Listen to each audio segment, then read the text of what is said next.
மக்களவைத் தேர்தலில் பாஜகவின் தேசிய ஜனநாயக கூட்டணியை முன்னிலை பெற்று வரும் நிலையில் டெல்லி பாஜக தலைமை அலுவலகத்தில் அக்கட்சி தொண்டர்கள் வெற்றி கொண்டாட்டத்தில் ஈடுபட்டனர். தேசிய ஜனநாயக கூட்டணி 240 தொகுதிகளுக்கு மேல் முன்னிலை பெற்றுள்ளது குறிப்பிடத்தக்கது.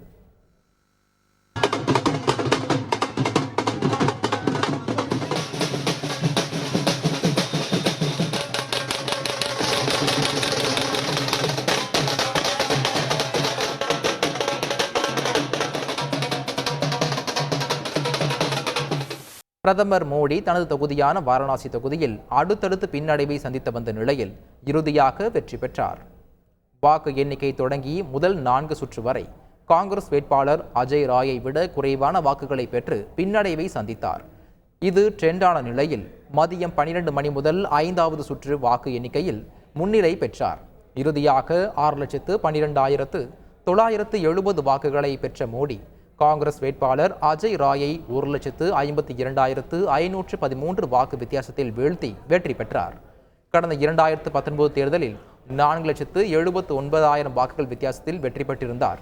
தற்போது வாரணாசியில் பிரதமர் மோடியின் வெற்றி வித்தியாசம் சரிந்துள்ளது. 3வது முறையாக தேசிய ஜனநாயக கூட்டணி மீது மக்கள் நம்பிக்கை வைத்துள்ளதாகவும் இது இந்திய வரலாற்றில் மிகப்பெரிய சாதனை என்றும் பிரதமர் மோடி தெரிவித்துள்ளார்.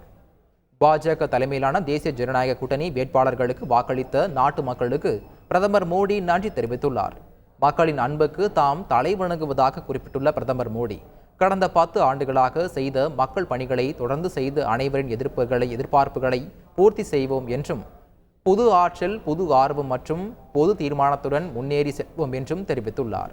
தேசிய ஜனநாயக கூட்டணி வெற்றிக்காக உழைத்த அனைத்து நிர்வாகிகள், தொண்டர்களின் அர்ப்பணிப்பு உணர்வுக்கும் அயராத உழைப்பிற்கும் மனமார்ந்த நன்றி என்றும் பிரதமர் மோடி தெரிவித்துள்ளார்.